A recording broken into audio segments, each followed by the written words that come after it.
దేవుని పిల్లలారా, మరొక స్త్రీని చూద్దాం. ఆ స్త్రీ కూడా ఫైటింగ్ చేసింది ఇజ్రాయెల్ ప్రజల కోసం. యుద్ధము ఆపింది, సమాధాన స్థితిలోనికి తీసుకువెళ్ళింది. సమూయేలు గారు వ్రాసిన 2వ గ్రంథం 20వ అధ్యాయము 16వ వచనాన్ని మనం చూద్దాం. దేవుని పిల్లలారా మీరు చూడండి, అవినేష్ గారు మీరు చూడండి. అప్పుడు యుక్తిగల యొక్క స్త్రీ ప్రాకారం ఎక్కి, ఓహో ఆలకించుడి ఆలకించుడి, నేను అతనితో మాట్లాడినట్లు యోవాబును ఇక్కడికి రమ్మని చెప్పుడని కేకవేగా యోవాబు ఆమె దగ్గరికి వచ్చాను. అంతటా ఆమె యోవాబును నీవేనా అని అడుగగా అతడు నేనే అనెను. అందుకామె నీ దాసురాలు నగు నేను నీతో మాట్లాడుదునా అని అడుగగా అతడు మాట్లాడమనను. ఇంకా పూర్తిగా చదువుకోండి. ఎవరి స్త్రీ? యుక్తి గల స్త్రీ అంటే జ్ఞానము కలిగిన స్త్రీ. యోవాబు పలానా పట్టణం మీదకి వెళ్ళి అక్కడ ఒక అతను బిక్రీ అని ఒక అతను ఉంటాడు, అతని కుమారుడు యుద్ధం చేస్తూ ఉంటాడు. అనవసరంగా ఈ ఇజ్రాయెల్ ప్రజలు జోలికొచ్చి అక్కడ చాలా రణరంగం జరుగుతుంది. మీరు వాక్యం చదువుకోండి, వాక్యాధారం 20వ అధ్యాయం అంతా చదువుకుంటే మీకు తెలుస్తుంది. కానీ అక్కడ ఘోరంగా యుద్ధం జరుగుతుంది. యోవాబు గారు అతని కోసం వెతుకుతున్నాడు. అతను దొరకక చాలామందిని చంపుతుంటే ఈ స్త్రీ ప్రాణానికి తెగించి యుక్తిగా ఆలోచించి యోవాబు గారితో మాట్లాడుతుంది. నేను మాట్లాడొచ్చా అని అడిగింది. అప్పుడు చెప్పు పర్వాలేదన్నాడు. అప్పుడు చెప్పింది, నీకెవరు కావాలి? ఈ పట్టణాలన్నీ ఎందుకు పాడు చేస్తున్నావు? ప్రాణాలకి. యోవాబు గారు ఎవరండి? సైన్యాధిపతి కదా. యోవాబు గారే పట్టణాన్ని నాశనం చేస్తున్నారు కదా. ఇప్పుడు ఆ స్త్రీ ఎదురుపడితే ఏమో చంపేస్తాడనే భయం ఉండాలా? పెద్ద రాండ్లు లేరు, పెద్దలను పిలిచారు. ఈ పెద్ద రాండ్లు లేరు ఇక్కడ, పెద్దలు లేరు ఇక్కడ. స్త్రీ దేవుడు ఏర్పాటు చేసుకున్నాడు. ఆ పట్టణంలో ఉన్న ప్రజలను నాశనం చేస్తుంటే యోవాబులందరూ యుద్ధం చేస్తుంటే ఆమె యుక్తిగా ఆలోచించి సమాధానపరిచి మాట్లాడింది. సమాధానపరిచివారు ధన్యులు, వారు దేవుని కుమారులు అనబడదురు. పురుషులే అనబడదురు అన్నారా? లేదు, స్త్రీ. చూడండి మీరు ఒకసారి. అవినేష్ గారు, ఎంత వివక్ష మీరు! ఇలా చాలా ఆధారాలు ఉన్నాయండి, చాలా ఆధారాలు ఉన్నాయి, మీకు చూపించాలనుకుంటున్నాను. ఓకేనండి, ఎంతమందిని చూపించాను చూడండి. అబీగయలు తెకోవ స్త్రీ దావీదు గారికి బోధించింది అండి. యోవాబు గారికి ఈ స్త్రీ బోధించింది. వీళ్ళందరూ దేవుడు ఏర్పాటు కలిగిన వాళ్ళే. 5 స్త్రీల గురించి పరిచయం చేశాను. తెకోవ స్త్రీ, యుక్తిగల స్త్రీ, ఆ తర్వాత అబీగయలు, దెబోరా గారు, యాయేలు గారు, ఇంకా బోల్డ్ మంది ఉన్నారు పాత నిబంధన గ్రంథంలో. మీకు కావాలంటే నేను పరిచయం చేస్తాను మీకు. మరలా ఈయన ఏమంటున్నాడు ఒకసారి విందామండి. ఈయన ఏమంటున్నాడంటే వారు ఉనికి ఏంటి, వారికి ఉన్న దాన్ని ఏమంటారు అర్హతలు ఏంటి, స్త్రీకి అర్హతలు ఏంటి అంటూ ఎక్కడి నుంచో మిలేతు నుండి యొప్పేసునికి పంపించి పెద్దలను పిలిచారంట. పెద్దరాండ్లు పిలవలేదంట. చూడండి. అపోస్తలుల కార్యములు 20వ అధ్యాయము, అపోస్తలుల కార్యములు 20వ అధ్యాయం 17వ వచనం చదువుదాం. అపోస్తలుల కార్యములు 20వ అధ్యాయం 17వ వచనంలో అతడు మిలేతు నుండి ఎఫెసునకు వర్తమానం పంపి సంఘపు పెద్దలను పెద్ద రాండ్రను పిలిపించమనలేదు. అంటే అక్కడ పిలిచింది ఎవరంటే పెద్దల్ని. ఎక్కడి నుంచి పిలిచాడు? మిలేతు నుండి ఎఫెసునకు వర్తమానం పంపి. దేవుని పిల్లలారా, ఇతను ఏమంటున్నాడంటే పెద్ద రాండ్లను పిలవలేదు, పెద్దలను పిలిచారంటున్నారు. ఈ పెద్దలు ఎక్కడి నుంచి వచ్చారో చూపిస్తానండి. అవినేష్ గారు మీకు ఆదికాండం తీసుకోండి ఒకసారి. దేవుని పిల్లలారా మీరు కూడా తీసుకోండి. అవినేష్ గారు మీరు కూడా తీసుకోండి.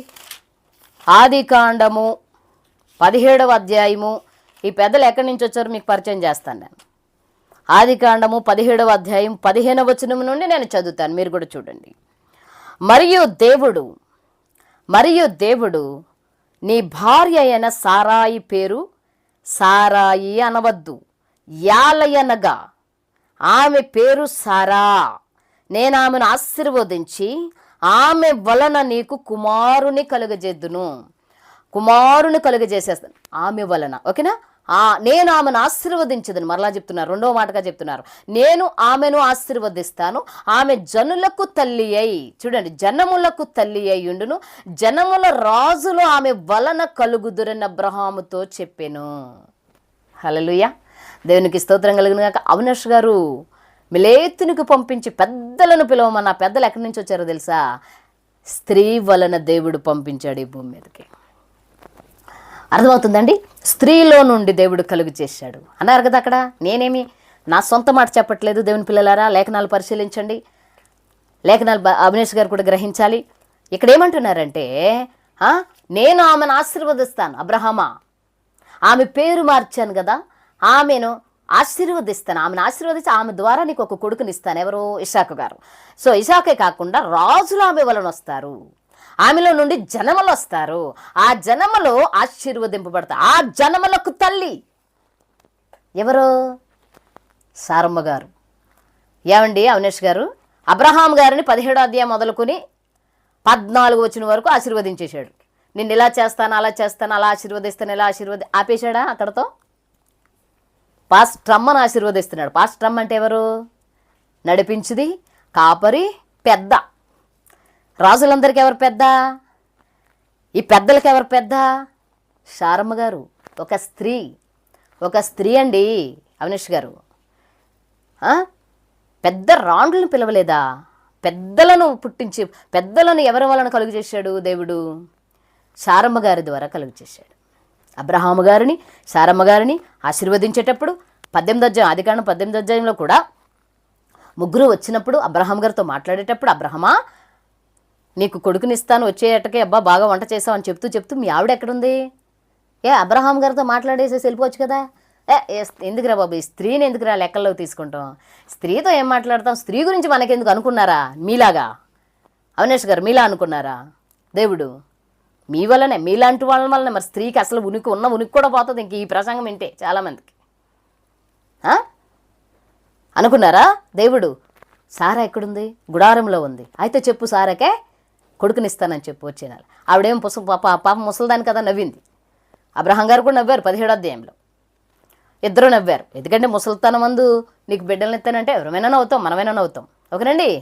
శారమ్మ గారిని అంటున్నాడు, ఆమె వలన ఈ పెద్దలు అక్కడి నుంచి వచ్చారు. అవినేష్ గారు తెలుసుకోవాలి, మరి స్త్రీ వలన కలిగారు. ఒక విషయం చెప్పనా అవినేష్ గారు, మీకు కూడా ఒక కాపరి, మొదటి కాపరి ఎవరో తెలుసా? దేవుడు తర్వాత దేవుడు మీకు కాపరిగా ఏర్పాటు చేసిన స్త్రీనే ఏర్పాటు చేశారు. ఇప్పుడు మీ అమ్మగారు జన్మనిచ్చి 9 నెలలు మోసి మీకు పాలిచ్చి పెంచి కంటికి రెప్పలా కాపాడి మీకు ఏ కీడు సంభవించకుండా మీరు ఎటు మరి ఆ చెడు మార్గంలోకి నడవకుండా మీకు మంచి నేర్పించి మిమ్మల్ని కంటికి రెప్పలా కాపాడేంత వరకు నడిపిస్తేనే కదా ఈ బలిపీఠం ఎక్కి స్త్రీ లేదు అని చెప్పగలుగుతున్నారు. మీరు పాస్టమ్మ లేదని చెప్పగలుగుతున్నారంటే మీ అమ్మగారు మొదటి కాపర్. నీకు కాపరా ఎలాగైంది? అవును కాపరే. ఎదుగుతున్న వయసులో 9 నెలల మోసి నీకు జన్మనిచ్చింది, మీకు నడక నేర్పించింది, మాట నేర్పించింది, తీరు నేర్పించింది. ఇలా ఉండాలిరా, సమాజంలో మనం బ్రతకాలరా బాబు, దేవుని కొరకు ఇలా జీవించాలరా అని.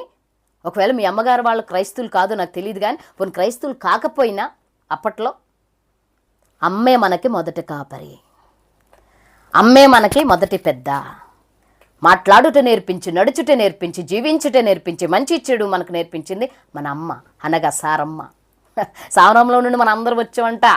ఇది వాక్యం, సత్యం. దేవుడే ఖచ్చితంగా సాక్ష్యం ఇస్తున్నాడు. పాస్టర్ అమ్మలు లేరా అవినేష్ గారు? పెద్దలు ఎక్కడి నుంచి వచ్చారు చెప్పారు కదా, విన్నారా? గ్రహిస్తారని ఆశిస్తున్నాను నేను మీరు. ఓకేనండి. ఇక దేవుని పిల్లలారా, మరొక సంగతి మీకు నేను పరిచయం చేస్తాను. డిబేట్ చేస్తున్న స్త్రీలు ఉన్నారు. డిబేట్ చేసి ప్రభుని తెలుసుకుని ప్రభు పనిచేసి ప్రముఖుల స్త్రీలు ఉన్నారు. మీకు నేను పరిచయం చేస్తాను. చూడండి, అపోస్తుల కార్యగ్రంథం 17వ అధ్యాయం. అపోస్తుల కార్యగ్రంథంలో ఇంకా ప్రవక్తలైన వారు చాలామంది ఉన్నారు. లోకాసు వార్తలో ఆ అన్నగారు ఉన్నారు, హుల్దా ప్రవక్త రాజుల గ్రంథంలో ఉన్నారు, మీకు బోల్డ్ మంది ఉన్నారు. ముఖ్యమైన స్త్రీలను పరిచయం చేస్తున్నాను.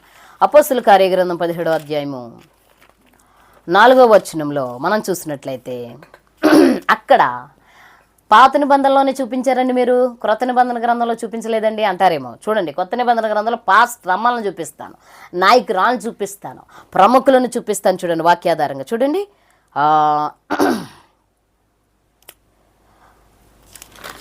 17వ అధ్యాయము. వారు అంపిపోలి అపోల్లో అనే పట్టణముల మీదుగా వెళ్ళి తెస్సలోనికకు వచ్చిరి. అక్కడ యూదుల సమాజ మందిరం ఒకటి ఉండెను. గనుక పౌలు తన వాడుక చొప్పున సమాజపు వారి యొద్దకు వెళ్ళి, క్రీస్తు శ్రమపడి మృతులలో నుండి లేచుట అవశ్యమని నేను మీకు ప్రచారం చేయుచు యేసే క్రీస్తై ఉన్నాడనియు లేఖనములలో నుండి దృష్టాంతములను ఎత్తి చెప్పి విప్పి చెప్పుచు వారితో మూడు విశ్రాంతి దినములు అంటే మూడు వారాలని అర్థం, ఫుట్ నోట్లో అర్థం అంత, ఓకేనా, చెప్పుతూ తర్కించుచుండెను. ఎవరు? అపొస్తలుడైన పౌలు గారు తర్కించుచుండెను. ఆ తర్కించే వారిలో చూడండి 4వ వచనం, వారిలో, అవినాష్ గారు, దేవుని పిల్లలారు మీరు కూడా చూడండి వాక్యం, వారిలో కొందరును భక్తిపరులకు గ్రీసు దేశస్థులలో చాలా మందియు ఘనత గల స్త్రీలలో అనేకులు ఒప్పుకుని పౌలుతోను శీలతోను కలుసుకునిరి. ఘనత గల స్త్రీలు అంటే కింద ఫుట్నోట్లో చూడండి, మూల భాషలో అన్నారు కదా మీరు అవినాష్ గారు, మూల భాష, గ్రీకు భాష, హెబ్రీ భాష. ఆ మూల భాషలో ప్రముఖులు అని అర్థం. ఫుట్నోట్లో ఉందో చూసుకోండి మీరు. ప్రముఖులు అవినాష్ గారు ఎవరు తర్కించారంట? అపొస్తలుడైన పౌలు గారితో స్త్రీ పురుషులు కలిసి తర్కించారంట, అంటే డిబేట్ చేశారు అక్కడ. స్త్రీలండి. ప్రముఖులు అంటే ప్రభుని తెలుసుకున్న తర్వాత ఆ ప్రాముఖ్యమైన స్థానం అమ్మ మీరు క్రీస్తు దగ్గరికి వచ్చారు కాబట్టి, పౌలు చెప్పినట్లేదు అక్కడ, మీరైతే చెప్పేవారేమో ఆ రోజుల్లో మీరు ఉంటే కనుక, అమ్మ మీరు క్రీస్తు దగ్గరికి వచ్చారు కాబట్టి మీ ప్రముఖ స్థానం, మీ ప్రాధాన్యత స్థానం, మీ ఘనత అంతా విడిచిపెట్టి మొత్తం కప్పేసుకుని సంఘంలో మూల కూర్చుండి అని అన్నారా? అవినాష్ గారు అన్నారా? అన్నారు. మీరు అక్కడ ఉంటే అంటారు కంపల్సరీ. పాస్టర్లు లేరా? ఘనత గల స్త్రీలు, ఘనత అంటే ప్రముఖులు.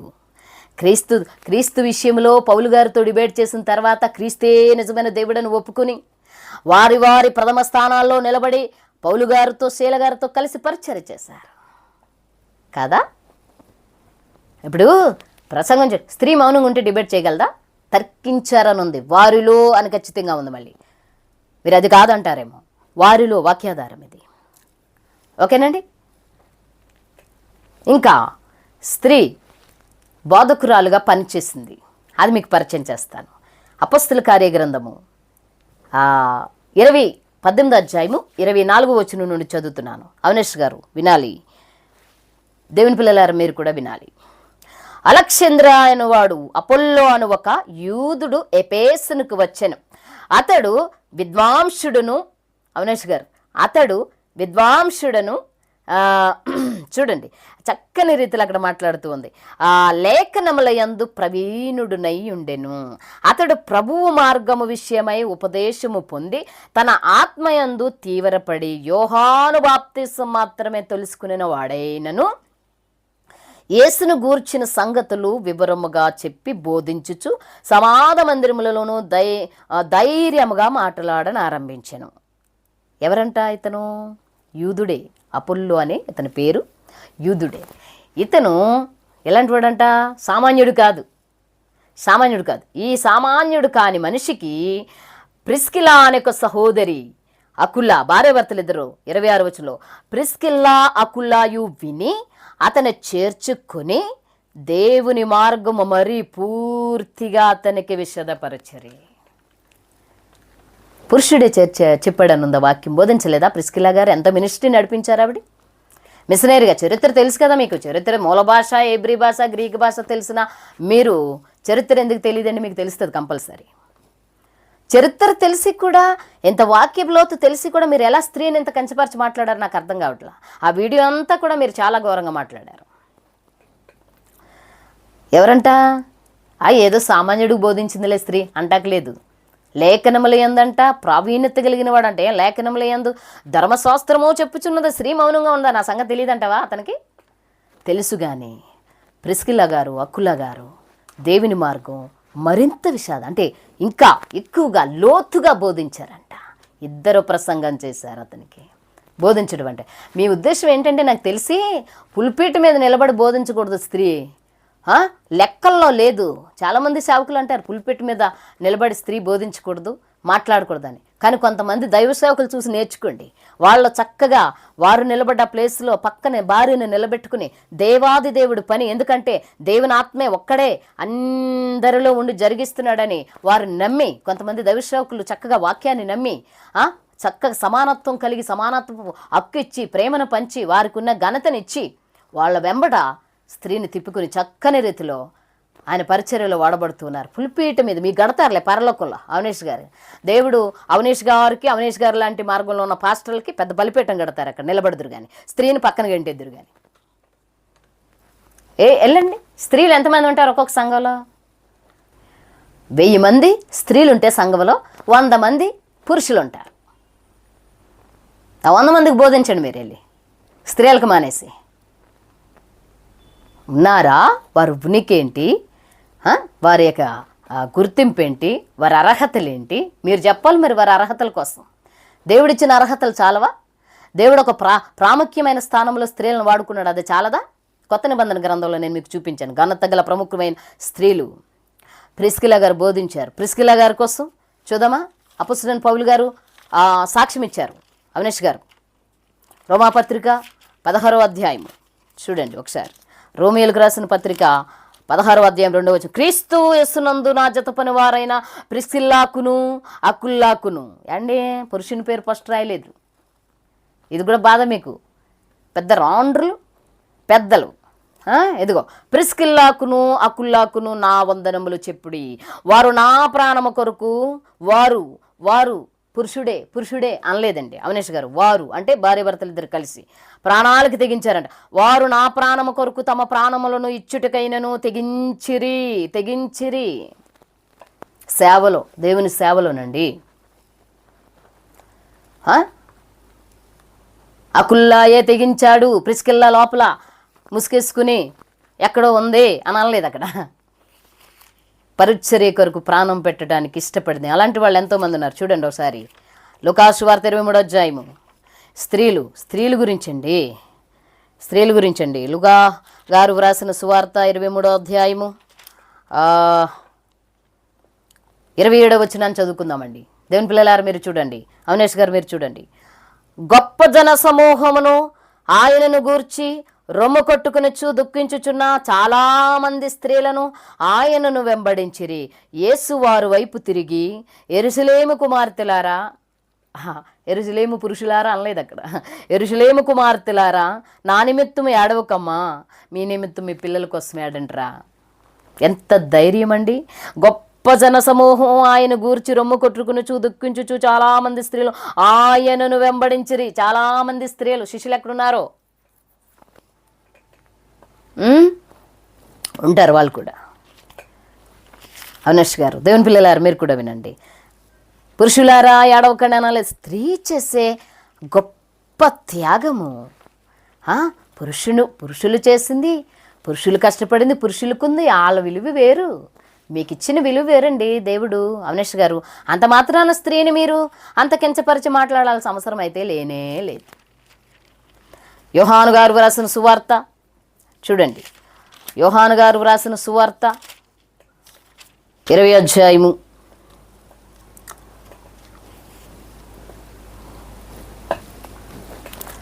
యోహాను గారు వ్రాసిన సువార్త 20వ అధ్యాయము అలా చూసుకుంటూ వెళ్తే చూడండి 8వ వచనం నుండి. అప్పుడు మొదట సమాధి యొద్దకు వచ్చిన ఆ శిష్యుడు లోపలికి పోయి చూచిన మెను ఆయన మృతుల్లో నుండి లేచుట అగత్యము, లేఖనము వారికి అప్పగించిన వారికి ఇంకనూ గ్రహింపరైరు. అంతటా శిష్యులు తిరిగి తమ వారి యొద్దకు వెళ్ళిపోయిరి. అవినేష్ గారు, శిష్యులు వచ్చారు, సమాధిలో పెట్టారు, క్రీస్తుని చూద్దామని వచ్చారు, కనబడలేదంట. తమ వారి యొద్దకు వెళ్ళిపోయారంట. అంటే వారి గృహాల దగ్గరకో, ఫ్యామిలీ దగ్గరకో, లేకపోతే శిష్యుల దగ్గరకో ఎక్కడో చోటకి మొత్తానికి వెళ్ళిపోయారు అక్కడి నుంచి. కానీ అయితే అవినేష్ గారు చూడండి, అయితే మరియా సమాధి బయట నిలిచి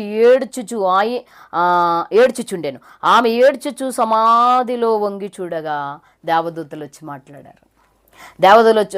ఆ కిందకి ఇంకా చదువుకోండి, మీకు బాగా కనపడుతుంది, మీకు అర్థమవుతుంది. అయితే 16 వచనం. యేసు ఆమెను చూచి మరియా అని పిలిచెను. ఆమె ఆయన వైపు తిరిగి ఆయనను హెబ్రీ భాషలో రబ్బూని అని పిలిచెను. హెబ్రీ భాషలో బాధకుడా అని అర్థం కదా. మరియా అని పిలిచాడు. వెయిటింగ్ చేసిందండి. యేసుక్రీస్తు ప్రభులు వారు ఏమైపోయారు, ఏంటి అసలు ఏం జరిగింది? ఆయన ఏమో బతుకున్నప్పుడు లేస్తానని చెప్పారు, ఆరోహణం అవుతానన్నారు, మరలా కనబడతానన్నారు. ఏంటి అసలు ఏమయ్యారు? క్రీస్తు సమాధిలో లేరాయన, అసలు లేచారా ఏంటి? కలవరం కలవరం కలవరం, ఏడుచుచ్చు ప్రభువు కోసం అండి. పురుషులైన వారు వచ్చారు, సమాధిని తొంగి చూశారు, లోపల చూశారు, వెళ్ళిపోయారు అండి. స్త్రీ ప్రభు కనిపించే వరకు పట్టుబట్టి ప్రభు కోసం అలా నిలబడింది. మొట్టమొదటిసారి పునరుద్ధానుడైన తరువాత మరి స్త్రీకి కనిపించాడు సజీవుడైన యేసు. మార్కు సువార్తలో ఆ యొక్క సాక్ష్యం మనకు స్పష్టతగా ఉంది, ఇక్కడ కూడా ఉంది. స్త్రీకి పునరుద్ధానుడైన తరువాత పురుషుడికి కనపడలేదమ్మా, స్త్రీకి కనిపించాడు. ఓకేనా? తరువాత చూడండి, మరియమ్మ గారికి యేసుక్రీస్తు ప్రభుల వారు కనిపించిన తర్వాత ఆమెతో అంటున్నాడు, యేసు ఆమెతో, నేను ఇంకనూ తండ్రి యొద్దకు ఎక్కిపోలేదు గనుక నన్ను ముట్టుకోవద్దు. అయితే నా సహోదరుల యొద్దకు వెళ్ళి, నా తండ్రియు మీ తండ్రియు, నా దేవుడును మీ దేవుడునైన వాని యొద్దకు ఎక్కిపోచున్నాను రమ్మని చెప్తే, మగ్దలేని మరియ వచ్చి, నేను ప్రభువును చూచి తినని ఆయన నాతో ఈ మాటలు చెప్పినని శిష్యులకు తెలియచేసాను. తెలియజేస్తే మగ్దలేని మరియ గారు వెళ్ళి, చూడండి మీరు ఆ మాట చూడండి, 19వ వచనం చదువుతున్నాను. దేవుని పిల్లలారు మీరు కూడా చూడండి, అవినేష్ గారు మీరు కూడా చూడండి. ఆదివారం సాయంకాలమున శిష్యులు యూదులకు భయపడి, ఆదివారం సాయంకాలమున శిష్యులు యూదులకు భయపడి తాము కూడి ఉన్న ఇంటి తలుపులు మూసుకుని ఉండెను. గట్టిగా గళ్ళబెట్టేశారు. ఎవరికే? యూదులు కనపడి. మరియమ్మ గారు స్త్రీ ఏం చేస్తుంది? తిరుగుతుంది బయట, క్రీస్తు కోసం వెతుకుతుంది. క్రీస్తు ఎక్కడున్నాడు? క్రీస్తు నా కంటికి కనపడ్డేంటి? అయ్యయ్యో అయ్యయ్యో ఏడుస్తూ గోలెత్తుతూ. అంటే ఈ ఉద్దేశం పురుషులని నేను కించపరచట్లా, ఆ రోజు గుమ్మున స్త్రీని ఏమనరు కాబట్టి అట్లా చెయ్యొచ్చునని కూడా నేను అంటాను. పురుషులైన వారిని గుమ్మున శిక్షిస్తారు ఎక్కువ శాతం. స్త్రీ జోలికి సాధారణంగా వెళ్ళారు కదా, స్త్రీ కాబట్టి ఆమెకి ఇచ్చే గౌరవం, ఆమెని సున్నితం కాబట్టి ఆమెను ప్రేమిస్తూ ఉంటారు కదండి అవినేష్ గారు. అయితే ఏళ్ళంట భయపడి, ఈవిడ భయపడలా. పోనీ ఏదోటి అవుతుంది, క్రీస్తు గురించి వెతుకుతుంది, క్రీస్తు కనిపించే వరకు వెతికింది, క్రీస్తు వార్త మోసుకుని వచ్చింది. యూదులకు భయపడి గట్టిగా గల్లెట్టేసుకున్నారు పురుషులు. అది కారణం ఏదైనా భయపడ్డారా లేదా? అక్కడ సమాధి ఎద్దుకు వచ్చి తిరిగి వెళ్ళిపోయారా లేదా పురుషులు? ఇవన్నీ మాట్లాడుకుంటే ఎత్తు చూపిస్తే బోల్డంత ఉంటుందండి. మరి అంత ఘోరంగా స్త్రీ గురించి మీరు మాట్లాడుతూ ఉన్నారు. మొదటి కనిపించడే స్త్రీ కనిపించడం ఏంటి? అబ్బబ్బా, పురుషులకు కనపడితే బాగున్ను అనుకుంటారు. మీరు బాధపడే ఉంటారు ఈ వాక్యం చదివి, నాకు తెలిసి మీరు అంతలా మాట్లాడారు కాబట్టి అనుకునే ఉంటారు. అయ్యో అనవసరంగా స్త్రీ కనపడ్డాడే, ఫస్ట్ లేచి పునరుద్ధానుడైన తర్వాత పురుషుడు కనపడితే, పురుషుడు ఎక్కడున్నాడో? తలుపు గడెట్టేసుకుని ఉన్నాడు లోన, ఏం కనపడతాడు? స్త్రీ ఎవరైతే ఆయన పూర్ణ హృదయంతో వివేకము కలిగి యథార్థమైన మనస్సు కలిగి ఆరాధిస్తారో వారికి త్వరగా ప్రత్యక్షమయ్యే అవకాశాలు ఉంటాయి. మరియ గారు పోతే పోయింది ప్రాణం, వెతుక్కుంటాను నేను నా ప్రభు కనపడేవారు కానీ పట్టుదల కలిగి ఉన్నారు. అలాగని శిష్యులు నేను కించపరచట్లా, చెప్తున్నాను అక్కడ ఉన్నదే మీకు నేను పరిచయం చేస్తున్నాను. శిష్యులు ప్రాణాలకు తెగించారు, వారు హతసాక్షులు అయ్యారు. వారు చేసే త్యాగాలు వేరు, ఆ త్యాగాలను మనం కాదనలేము. గొప్ప త్యాగాలు చేశారు, ప్రాణాలు అర్పించారు ప్రభు కొరకు. కానీ ఫస్ట్ వారి పునాది చూడట్లా ఉందో చూడండి.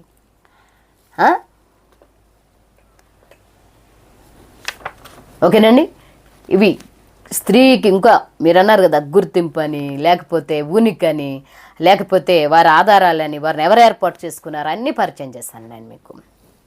తర్వాత ఇంకొక సంగతి, ఉన్నతమైన సంగతి మనం మాట్లాడుకోవాలి. దేవుని పిల్లలారా, ఇతను మరలా ఇంకొక విషయం లేవనెత్తాడు. ఏంటంటే, ఎప్పుడైనా పేతురు గారు భార్య అటు సేవ చేశారు కాబట్టి ఈవిడ మా పాస్టమ్మ ఇదిగోండి అని పరిచయం చేశారా? లేదు కదా అంటున్నారు. ఒకసారి చూడండి, ఒకసారి వినండి. అనట్లేదండి. పోనీ ఆయన ఇప్పుడే నా భార్య కూడా ఎవరంటే ఆవిడ కూడా పాస్టమే కాబట్టి పెద్ద రాండ్రు అనాలి, లేదా అధ్యక్షురాలు, నాతో పాటు నేను కాకుండా నాతో పాటు నా భార్య కూడా ఎవరంటే పాస్టర్ అమ్మ అనాలి. ఆయన అనట్లేదండి. పోనీ ఆయన ఎప్పుడైనా స్వార్థ ప్రయాణంలో తన భార్యను వెంట పెట్టుకుని తీసుకెళ్ళాడు. ఎవరో పేతురు గారు తీసుకెళ్ళినప్పుడు కూడా ఎప్పుడైనా సరే ఆమెని పాస్టర్ అమ్మ అని ఎక్కడైనా పరిచయం చేశాడా? చేయలేదు. అది కూడా చూద్దాం. చూసారా ఎంత వ్యత్యాసం? చూసారా? పాస్టమ్మని పరిచయం చేయలేదంట. దేవుడు పరిచయం చేస్తే సరిపదా అవినేష్ గారు మీకు? పాస్టమ్మ దైవ సేవకురాలు, లేకపోతే ఆవిడ వాడుకున్న ఆవిడని దేవుడు ఉపయోగించుకుని ఆయన పనిలో చక్కని రీతిలో వాడుకున్న విధానం మీకు సరిపోదా? దేవుని పిల్లలారా చూసారా? ఎక్కడైనా పాస్టమ్మని పరిచయం చేశారా? అధ్యక్షురాలను పరిచయం చేశారా? అంత అవసరం ఏంటి మీకు? ఇప్పుడు మీరు ఏదైనా ప్రజలకు బోధించాలి, మంచి విషయాలు ఇందులో నుంచి చెప్పాలంటే ఓన్లీ స్త్రీ పరిస్థితి ఇది అని ప్రసంగం చేస్తే ఎవడని మారతాడా ఈ ప్రసంగంలో? అవినేష్ గారు, మీ ప్రసంగులు ఎవరైనా రక్షణలోకి వచ్చేస్తారా? స్త్రీని ఇట్లా కించపరచడం, స్త్రీని కించపరిచే గుణం ఎక్కడెక్కడ ఉందో మీకు బాగా తెలుసు. ఎవరెవరు కించపరుస్తారో తెలుసు.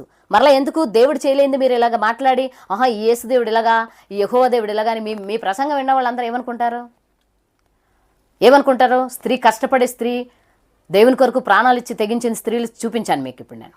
వాళ్ళందరూ ఏమవుతారు? ఎంత బాధపడతారు? ఆలోచించారు మీరు? పాస్టర్ని ఎక్కడ పరిచయం దేవుడు పరిచయం చేస్తే సరిపోదా మీకు? అక్కడ అవసరం లేదు, అందుకే పరిచయం చేయలేదు. పౌలు గారు పరిచయం చేశారా? యోహాను సువార్త రండి ఒకసారి చూద్దాం. యోహాను గారు రాసిన, అపోస్తుడైన యోహాను గారు రాసిన మొదటి పత్రిక చూద్దాం రండి.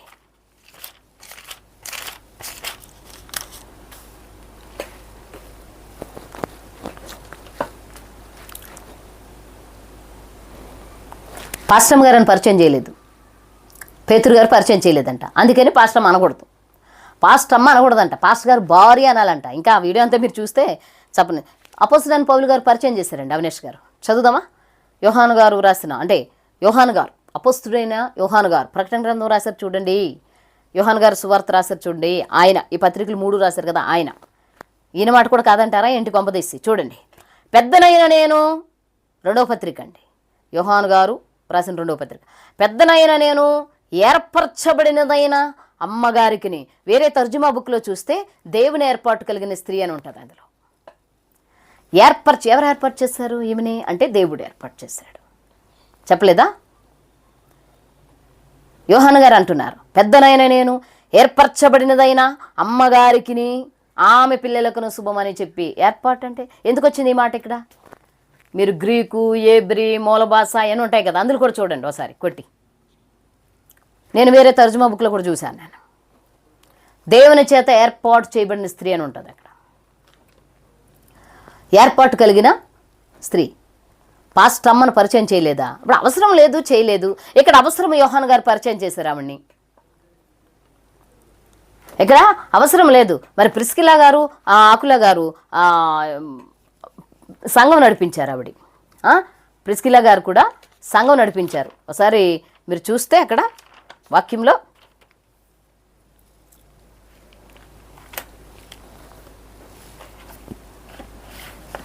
కొరింథీయులకు రాసిన మొదటి పత్రిక 16వ అధ్యాయము 3వ వచనాన్ని మనం చూద్దాం.